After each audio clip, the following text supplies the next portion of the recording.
Hi everyone, it's Trishna, and today I thought I would do another collective reading. And I was drawn to using these three decks. We're going to be using the traditional Rider-Waite-Smith Tarot deck, the Wild Unknown Tarot deck, and then also the Soul's Journey Lesson cards. So, let's get into it.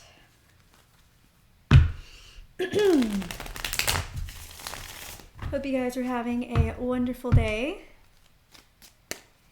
Whew, just finished live streaming. All right, let's get into it.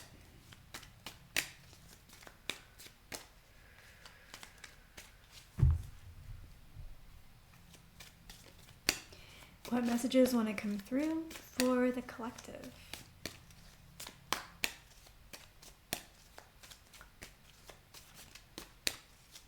All right, I'm feeling a lot of joy and excitement in the energy.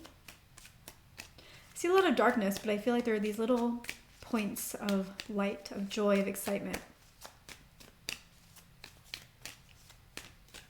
Wanting to come through and burst forth, a lot of hope. But more than just hope. It's not hope as in like, oh, I hope that works out. It's, I have a plan. I'm excited about the plan. I have a vision. I'm excited about the vision. It's going to happen. A lot of mental fortitude is what I'm sensing here. Choosing to believe in the self, in the inner world, over the external to the best of our ability. Not letting smaller annoyances or smaller issues get the best of us anymore. Not reacting to just everything that happens.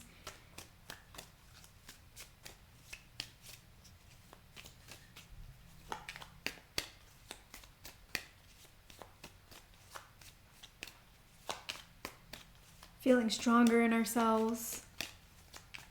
Feeling more sure.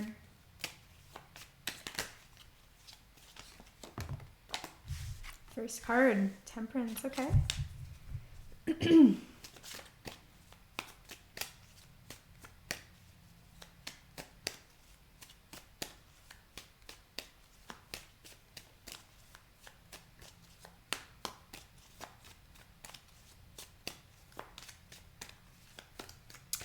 I feel a small sense of worry because most of this is really positive energy, really good energy, but there's a small worry of what if I trip? What if I mess up? What if I move forward and I forget something? Or what if I move forward and I do it wrong? And what if I've put in a lot of work and then I make that mistake and then what? Does that mean that everything before that will be ruined? Spirit says let go of the perfectionism. It's good to want to do your best, naturally, of course. But, wow, look at that. Of the 5 cards, we already have 4 of them being major arcana.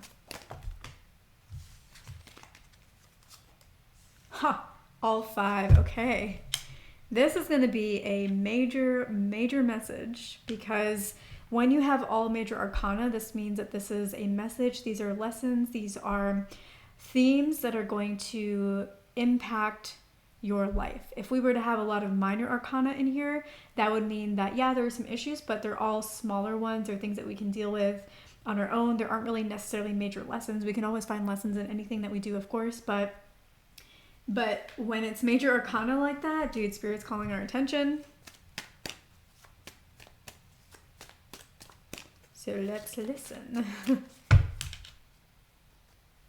Bottom of the deck.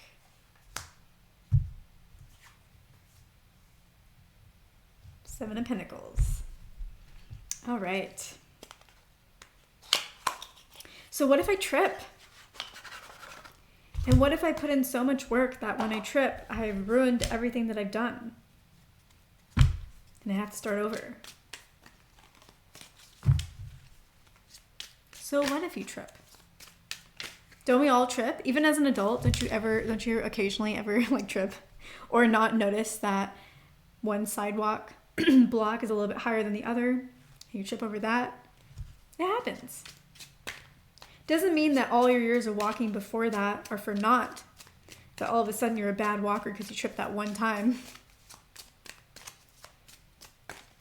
Stay the course, Spirit says.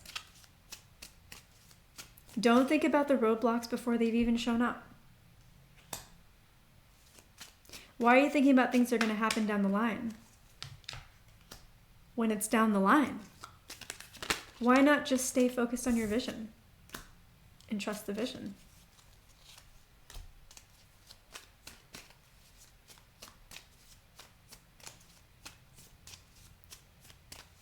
Why not trust it's going to work out and then see and allow the energy of knowing it's going to work out to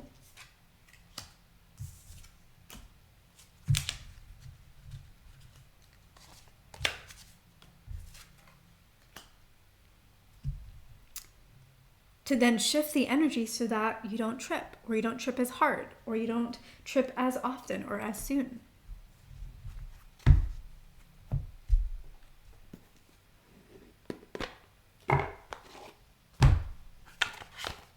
Why focus on the worst in a time when you can be focusing on the best?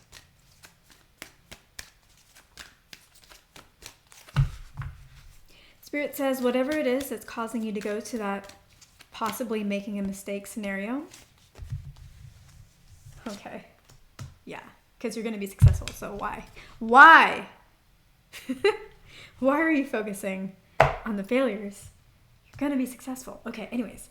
So Spirit is saying, whatever it is that's causing you to focus on where you may fail, how you might fail, if you fail that it will be game over for you for some reason, that is something for you to resolve. You can resolve it now. You can resolve it later if you feel like now is not really the appropriate time, if you're not feeling called to it.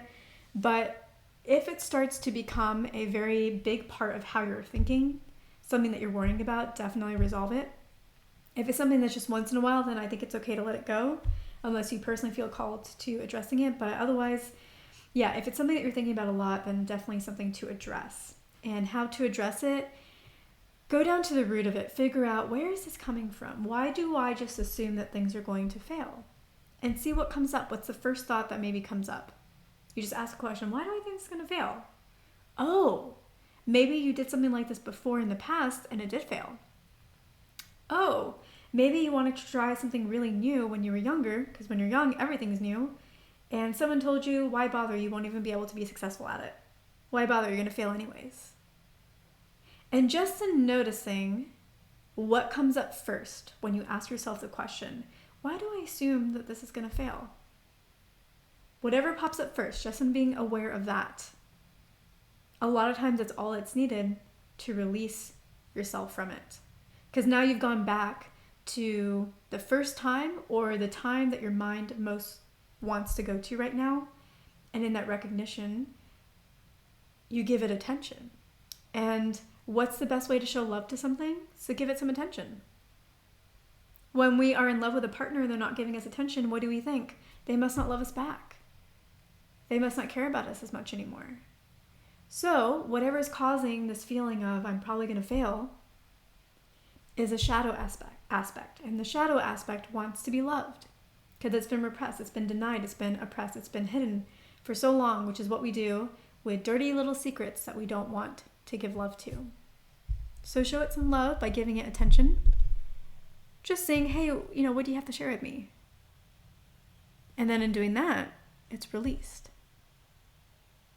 And then whatever the roadblock was going to be probably isn't going to happen. And if it does happen, it'll probably go away on its own within 24 hours, 48 hours. Somehow it will no longer be an issue even after it shows up as an issue. Universe is also saying trust. Do you really trust? Trust is the only thing that the universe really asks of us.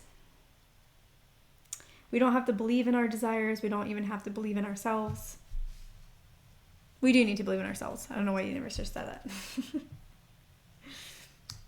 The universe is like, that's a topic for another day. Okay. But one of the few things that the universe asks of us is to trust ourselves. To trust the universe. Just trust. Just ask for what you want, let it go. And say, universe, I know you're going to handle this. I don't got to worry about this, and walk away. All right. Let's look at the cards. So we have Temperance, we have the World, we have the Moon, we have the Wheel of Fortune, and we have the Lovers.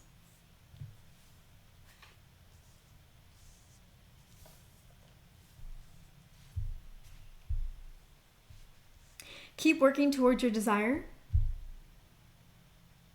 It's really not about belief in the desire sometimes. It's about putting in the consistent effort towards what it is that we're looking for.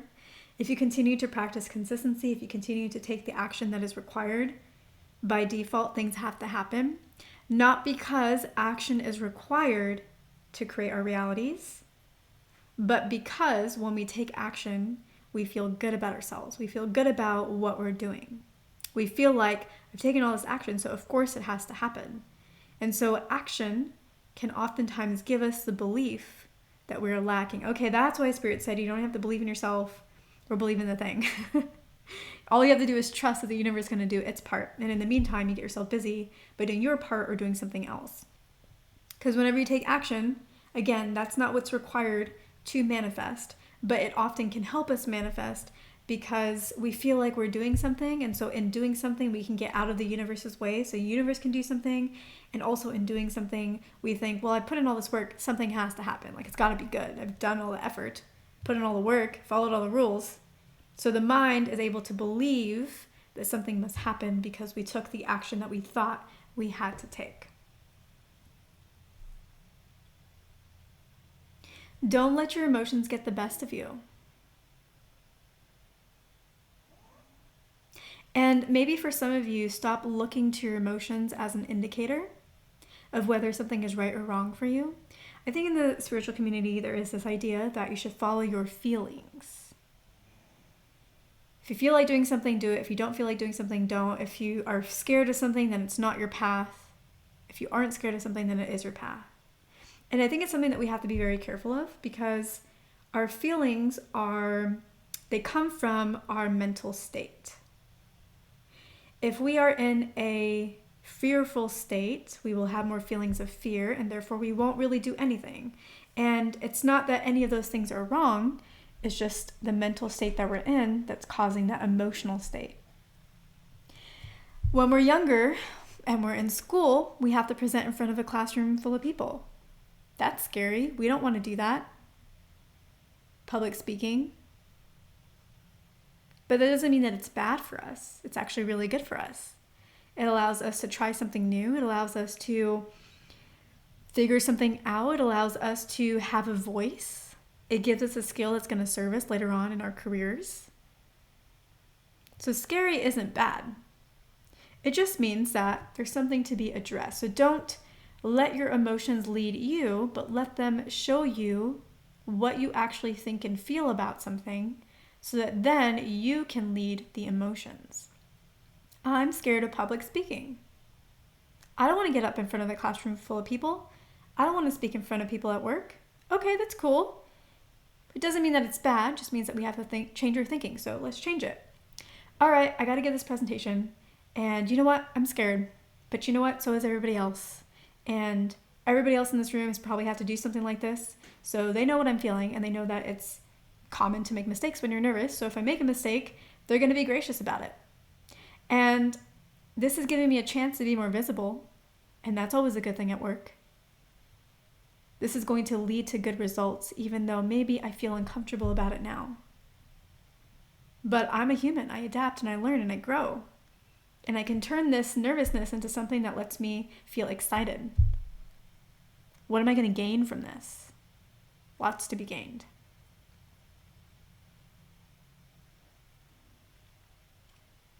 In the past, we allowed ourselves to be put in a box. The whole world was open to us, and we knew that, but we decided that we only wanted one piece of the world. I just want this one thing. I just want things to work out in this one specific way. And in doing that, we limited all the other ways that good things could come to us. So remember to focus on the end result, not the steps along the way, not the things that we may think we can fail at, but what is the end desire that we're looking for? Because when we focus on the end result and we don't focus on the how or the what, the universe is at liberty to bring it to us in so many ways. And of course, it's going to come faster because there's infinite ways you can have the end result. Infinite ways you can experience the joys of your desire. But when you try to pigeonhole it, the universe is like, okay, but then I got to move this, and this around. Okay, we can do it. But also you don't believe it in this, and this way. Whereas if you keep it open, the universe can navigate around the ways in which you don't believe and be like, okay, this person doesn't believe in that, so we're just going to take this avenue that they do believe in, so they'll get this end result that they're looking for. Fortune's about to change. A lot of hope, like I was saying before. Manage your emotions. Open yourself up to new ways. Work consistently towards what it is that you want to achieve to build up that belief. Connect with your guides, spirit realm. Get any guidance that you need to. Work on those things. Sometimes it means adding more on your plate because a lot of times we think the actions we need to take are the physical actions of work on this goal, do this to-do item. But sometimes spirit has other things for us to do as well that don't seem related. But if you do them, it will lead you to where you're trying to go. And the future is about to change.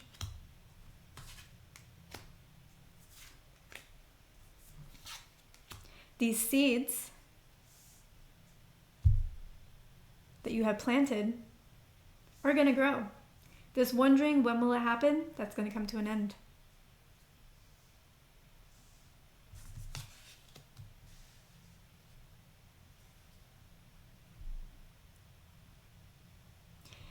It's time to be in control of those emotions. Mother of Cups. Focusing on the internal world like we're talking about up here with the moon. Honoring both sides of that. Knowing that negative feelings are not necessarily negative. They just tell us where our mind is at about that topic. They don't tell us what we should or shouldn't do. We get to decide that. So that's something that we need to cut out, right? The way in which we used to think about emotions in the past. And that will clear any indecision that we have about how to move forward.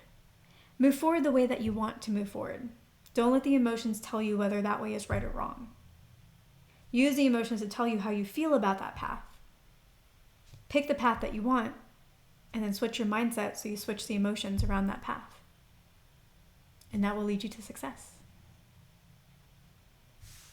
You will have union with your desires. 2 of Cups on top of the Lovers, come on.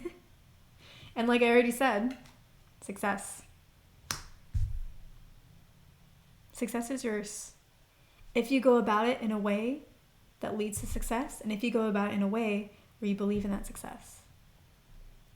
How do you believe in that success? You take the action that you think will lead there.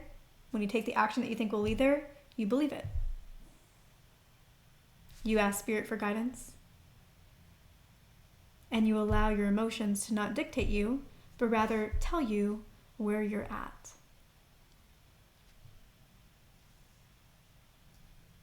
Bottom of the deck again. The Sun and Justice.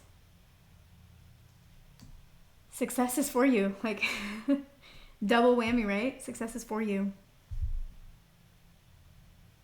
It's here for you. But make sure that you are here for it. Because what you think about your success or whether it's going to happen is what you're going to get. Decide it's going to happen and that's what you're going to get. So that was just a super quick reading. Well, actually, no, it's been 20 minutes, so never mind. But just a quick reading for the collective. So I'm going to leave it here and I will catch you in the next one.